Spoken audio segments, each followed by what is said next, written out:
from Animation Chronicle 2021 comes a brand new 2-card archetype hailing from the Zexal era, and it's kind of awkward. This is the so-called Kragen archetype used by this guy right here named Kurage, and I'll explain more who this guy is slightly more, only just a teeny tiny slightly bit more, after we get into the actual archetype analysis, as it consists of 2 Xyz monsters and nothing else. So let's get started with this archetype analysis and start off with their poster boy and their quote-unquote boss monster, number 4 Stealth Kragen. Now, for all of you who have watched my Numeron archetype analysis, might be a little confused at the sight of this thing because number 4 already exists in form of Katvari Gate, or Numeron Gate Katvari, yeah, that's what the actual name is. And you would be 100% correct. However, the distinction between those two numbers is that in Yu-Gi-Oh! Zexal, there were 4 numbers collectively known as fake numbers, which include Stealth Kragen and also very recently released number 3 Cicada King. Cicada King does not belong to any archetype, but considering the fact that we're getting these numbers in the order that they've actually been introduced in the anime, it is very possible that we'll be getting the other 2 fake numbers, those being number 2 Ninja Shadow Mosquito and number 1 Infection Buzz King. And I presume Buzz King will also tie this archetype to itself along with the Cicada King and Ninja Shadow Mosquito, but one step at a time here. Stealth Kragen is a rank 4 Xyz monster with 1900 attack and 1500 defense. It's a water monster, requires 2 level 4 water monsters, and all face-up monsters on the field become water monsters. Once per turn, during the main phase quick effect, you can destroy a water monster your opponent controls, and if you do, inflict damage to your opponent equal to half the attack of it had on the field. If this Xyz summon card card is destroyed, you can special summon a Kragen spawns from your extra deck up to the number of materials this card had. Then you can attach up to 1 water monster from your graveyard to each of them as material. So yeah, immediately upon looking at this effect, you can see that this is supposed to convey some bizarre water-based control effect. And to give it the faintest bit of credit, I think this is the monster that will finally jumpstart the entire Ice Barrier archetype. Emphasis on might, because the Ice Barrier archetype still needs to solve some of its problems. The most recent support wave actually helped out tremendously in that aspect, but it's still not your run-of-the-mill top-tier competitive meta deck at this point. But yeah, it is a very hard stretch to consider this thing a saving grace to the Ice Barrier playstyle, but the overall uh, effort and attempt is very commendable. And yeah, the best thing I can say about this card is that the destruction effect is a quick effect and it does not target. So yeah, the stats could have been a bit better, but yeah, as you can see, if this thing actually got some nice back row, maybe 1 or 2 pieces of back row, I would have called it a properly fleshed out card with some bits and pieces of support here and there. But as it is now, it's a very standard boss monster, which kind of forces you to run the other card of the archetype due to its second effect, and that is Kragen Spawn. This is another monster, rank 4 water monster with 1900 attack and 1500 defense, the exact same summoning condition as Stealth Kragen. And once per turn during the main phase, quick effect, you can destroy a water monster your opponent controls, and if this card is special summoned by a number Xyz monster, it is effect. And if this card is special summoned by a number Xyz monster's effect is destroyed, you can special summon other Kragen monsters from your graveyard up to the number of materials this card had. Then you can attach up to 1 water monster from your graveyard to each of them as material. Now, the first effect is identical to the original Stealth Kragen, but the problem here lies in the fact that, unlike the original Stealth Kragen, This thing does not have the DNA transplant effect, meaning that you will have to pray to God that you control another Stealth Kragen in order for this effect to go off. But yeah, getting a Kragen spawn and a Stealth Kragen on the field at the same time with some materials is not the hardest thing to do.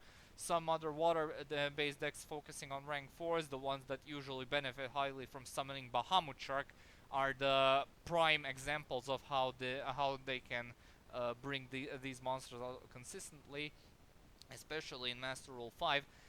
Can probably make the best use out of this thing, and yeah, you basically get two monster pops per turn, and not to mention when you compare the two effects, you're basically uh, catch on to the fact that you're supposed to tag out between Stealth Kragens and Kragen spawns in order to maintain this kind of gimmicky control effect. So yeah, first impressions, yeah, we're done with the archetype since again only two cards. The grading scale would of course be the exact same pattern as every archetype that is basically a tech archetype, and this is certainly no exception. But I am giving to faintest bit of credit to get versatility a 2 out of 3 simply because this control effect can actually prove pretty nasty in certain decks as it can potentially turn some type and attribute reliant decks to be completely useless due to the fact that they are basically type and attribute reliant decks, and they cannot use some of their support cards because Stealth Kragen is messing up their beautiful attributal synergy by turning everything into water monsters. So yeah, and of course it can actually get some nifty benefits to the ice barriers. So let's see if these two cards actually manage to get ice barriers to some nicely competitive level in order to, well, save them from that eternal lumber of just existing in the game and not being used in any meta sense, excluding their extra deck monsters. So yeah, this was certainly interesting, and for a two card series you could say it's actually not that terrible.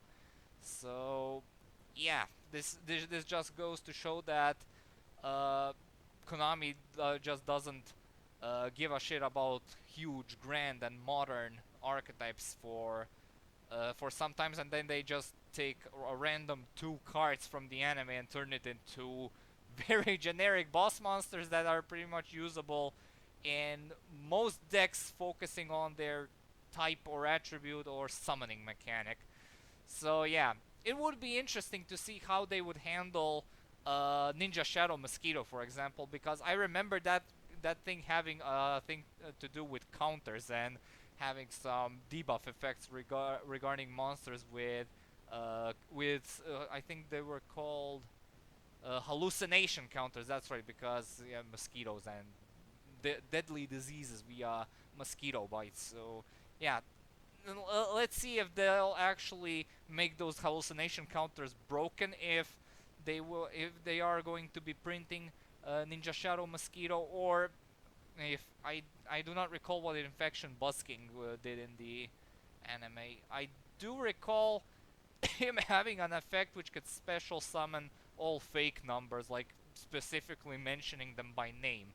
Well, I wonder if they are actually going to keep the effect if it was in the anime, or if it wasn't in the anime, they just add the thing. You can like special summon a Ninja Shadow Mosquito, Stealth Kragen, and Cicada King onto the field. It'll be really bonkers to see an extra deck monster that can special summon other extra deck monsters on summon. The type of summon that is not like Goyo Defender, the like super restrictive. Then again, this is a bit restrictive as well, but again, it supports a very specific anemific, let's call it that, type of monsters. So yeah, the Animation Chronicle still has a lot of card space to be filled, so it should come to no surprise that that eventually we might be getting Busking and Ninja Shadow Mosquito. So yeah, And that about wraps it up for this very short archetype analysis. There is an Archetype rematch volume 7 on the way. I will be filming that video tomorrow. And once again, we have no Blue Eye support cards. Yay! Oh, I feel good when I say that and when that actually comes through. Let's keep it up, guys. I know we can do it. So thank you all so much for watching. Stay tuned for more videos, updates, and updates. Comment, like, and subscribe. Be sure to check out my Patreon when you got the time. Maybe drop a few donations if you feel like it.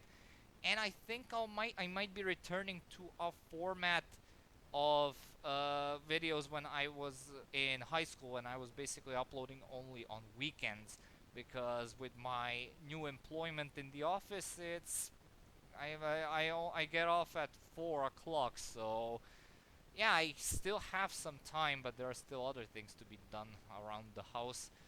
But we'll see. Especially when Persona 5 Scramble rolls around in my life, I'll be soon picking it up. So, ooh, that will be a sight to see. Anyway, see you all and have a good day. Peace.